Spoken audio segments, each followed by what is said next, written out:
नमस्कार. ठरलं तर मग ह्या मालिकेच्या आजच्या भागामध्ये आपल्याला पाहायला मिळणार आहे.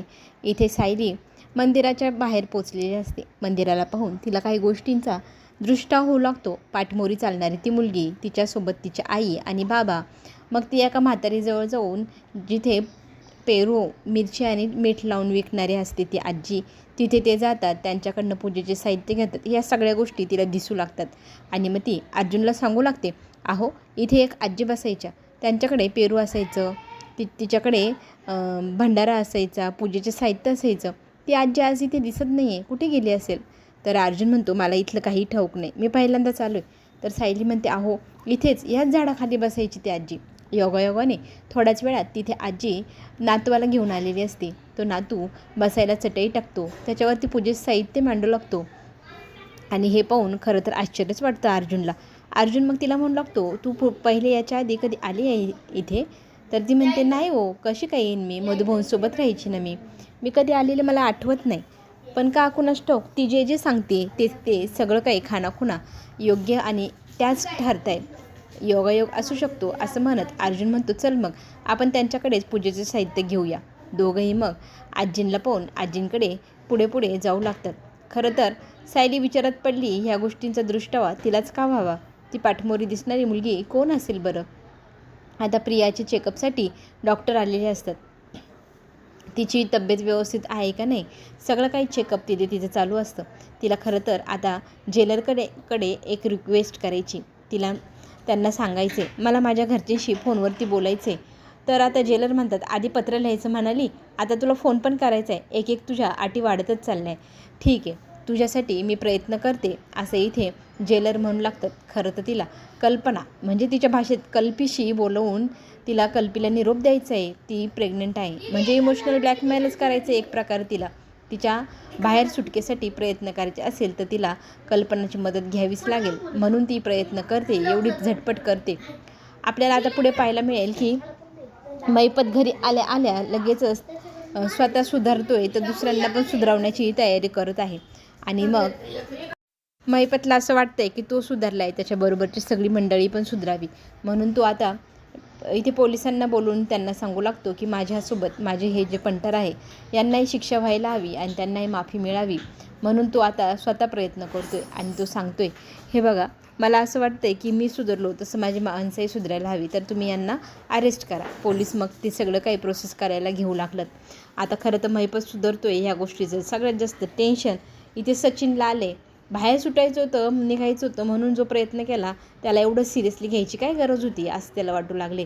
आणि हा एवढा सिरियस होतो आहे, जर हा सुधारला तर मग हा पैसे कुठून कमवणार आणि मला पैसे कुठून देणार? खरं तर सचिन स्वार्थाचा विचार करतो आहे.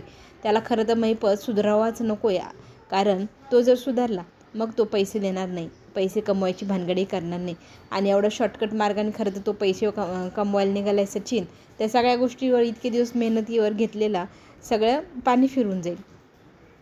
आता इथे आपल्याला पाहायला मिळते सायली जसं जशा पायऱ्या वगैरे वर चढून जाऊ लागते, तिला एक एक एक एक गोष्ट आठवू लागते. मग ती म्हणू लागते की इथे ना एक मंदिर होतं, इच्छापूर्ती मंदिर गणपती बाप्पाचं, पण आता ते दिसत नाही, याच झाडाखाली होतं. मग का कुणास ठाऊक सायली कळत नकळतपणे तिकडे पुढे जाते आणि त्या झाडाखाली पालापाचोळा आणि काही माती उकरून बाहेर काढू लागते. त्याच्यानंतर अर्जुन तिला मदत करू लागतो आणि तो सांगतो की तू एकटी जास्त जोर लावू नको, मी येतो तुला मदतीला. मग तो तिला मदत करतो, पालापाचोळा बाजूला करतो. आजूबाजूचे लोक ते हसत असतात. बायकोला किती जीव लावतो बघा हा माणूस. स्वतःच्या बायकोसाठी पाणी आणि सगळं सामान तो वाहतोय, तिला मदतही करतोय. आता तो मदत करायला सुरुवात करतो. पालापाचोळा बाजूला केल्यानंतर थोड्याच अंतरावरती त्यांना इच्छापूर्ती गणपतीची छानशी अशी मूर्ती सापडते. ते दोघंजण हात धुतात, मूर्तीला स्नान घालतात, छान प्रकारे त्याची पूजा अर्चना करतात, प्रार्थना म्हणतात. हे सगळं पाहून बाकीची मंडळी खरंच भावूक होतात आणि म्हणतात, खरंच इथे पण बाप्पाची मूर्ती होती, आपल्याला आजपर्यंत ठाऊकच नव्हती. मग सगळेजण तिथे मिळून आरती वगैरे पूजा वगैरे करू लागतात. इतकं प्रसन्न वातावरण सायलीने करून टाकले. या गोष्टीचं आश्चर्य खरं तर अर्जुनला पण आहे. पण ह्या प्रश्नांची उत्तर आता मिळणार तरी कशी? कारण ती तर म्हणते ती कधी आलेलीच नाही इथे. आता अर्जुन सायली घरात नाही म्हटल्यानंतर विमल पण हसू लागते. माझी बायको म्हणायला आज घरी कोणीच नाही, आज खरंच मिस करतोय बरं त्यांना. तर सगळेजण हसू लागतात. कल्पना म्हणते आपण आता इथे एवढे गप्पा गोष्टी करतोय तर आजी कुठे, पूर्ण आजीची चौकशी करायला हवी. तितक्यात ना अस्मिताचा आरडाओरडा आवाज आलेला असतो. मम्मा लवकर ये, विमल तू पण ये. तर दोघीही आता अस्मिताच्या खोलीत जातात. मग त्याच्यानंतर पूर्ण आजीकडे जाऊ असेही ठरवतात. इथे प्रताप फोनवरती बोलत मीटिंगबद्दल चर्चा करत बाहेर गेलेला असतो. आणि आता तिचा फोन कल्पनाचा हा हॉलमधल्या सोप्यावरतीच राहून गेलेला असतो. अर्जुन सायली आणखी पुढे अंतरावरती चालत जाऊ लागतात. आणि अर्जुनना खरं तर छत्री धरूनच चाललेला असतो. ऊन नको लागायला बायकोला त्रास झाला तर घरी आपली मम्मा आपल्याला जीवच घेईल. आणि अशी थट्टामस्करी सायलीची करत असतो. तर सायली म्हणू लागते की इथलं निंबू पाणी खूप फेमस होतं, आपण इथेच निंबू पाणी पिऊया.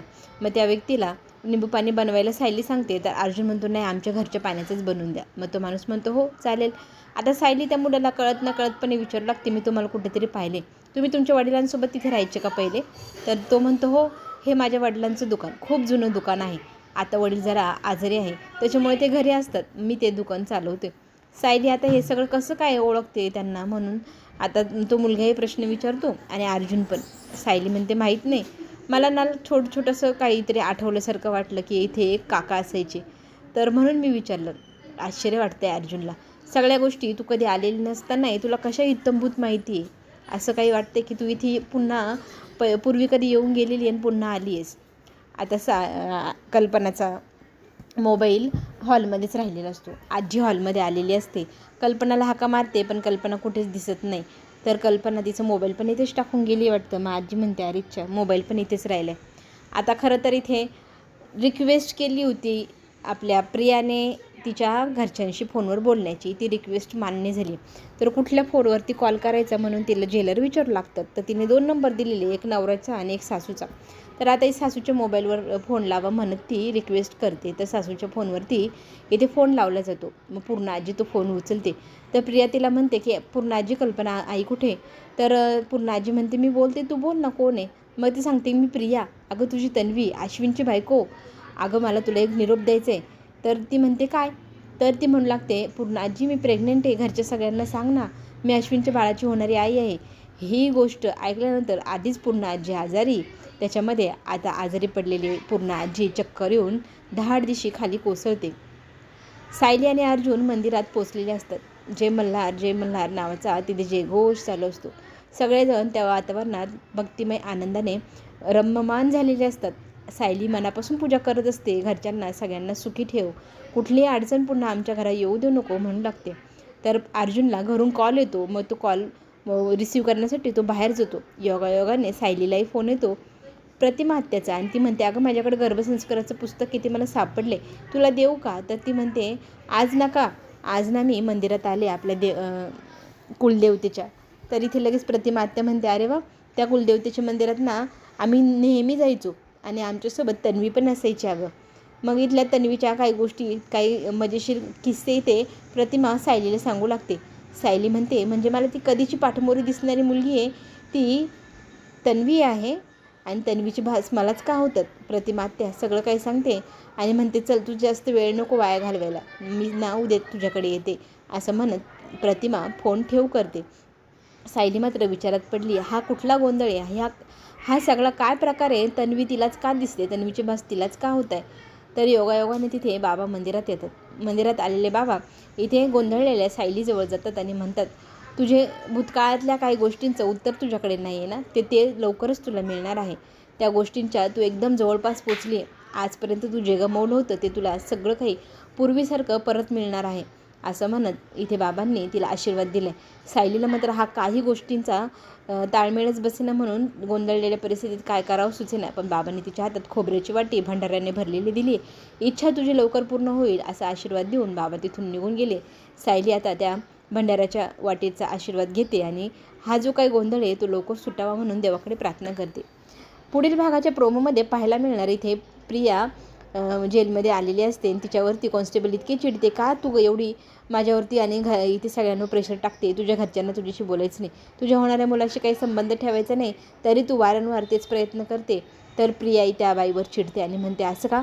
माझ्या घरचे येतीलच, त्यांना ही बातमी कळेल की मी प्रेग्नेंट आहे आणि ते मला नक्की सोडवून नेतील, इथून पाहतच राहा. तर आता आजी अजूनही शुद्धीवर आलेली नाही, म्हणून सगळेजण काळजीत असतात. तर आता आजीजवळ सगळेजण बसतात.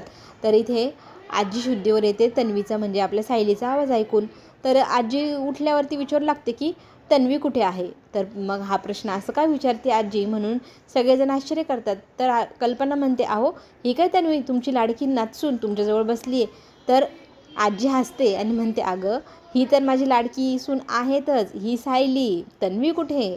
आता सायली आणि तन्वी ह्या दोन व्यक्तींचा गोंधळ आजीनं आता सोडवलेला आहे. चला तर मग तन्वीचं नाटक आता सायलीला करायला लागणार नाही. पण आता खरी तन्वी कुठे या प्रश्नाचं उत्तर काय द्यायचं हे पाहण्यासाठी आपण पुन्हा भेटू. चॅनलला लाईक आणि सबस्क्राईब नक्की करा.